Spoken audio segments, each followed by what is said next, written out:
Magandang araw sa atin mga kalingap. Mga kalingap, Dara, hinangaan ng isang sponsor ito. Pero bago po yan mga kalingap, kung bago pa lamang kayo sa channel ko, baka naman po pwedeng pa-like and subscribe my channel para lagi po kayong updated sa aking videos. At kung pwede, sana patapusin muna natin ang video na ito para alam natin ang nilalaman nito, at huwag din po natin kalimutan mga kalingap na pakisuportahan ang ama ng kalingap na si Val Santos Matubang at Kalingap Rob Matubang, pati na rin ang viewers at reactioners. Maraming salamat po. Mga kalingap, napakaganda ito ni Dara sa kanyang costume na suot sa birthday ni Baby Rabay. Sobra natutuwa ito dahil first time niya sa buong buhay niya ang nagsuot ng anime costume, ganun din sa mga kapwa niya Kalingap Angels at mga K-Boys.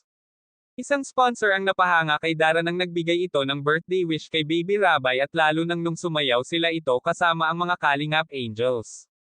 Lahat ng bisita ay sobrang nag-enjoy dito dahil sa kakaiba ang kanilang ginanap. Lahat ng dumalo ay nakasuot ng anime costume, at ang nakakatuwa mga kalingap ay halos lahat sila ay first time nila nagsuot ng iba't ibang animation. Maging si Kuya Rab ay ngayon niya lang daw ito naranasan buong buhay niya. Kaya, mga kalingap, hanggang dito na lang po muna ang update natin kay Dara.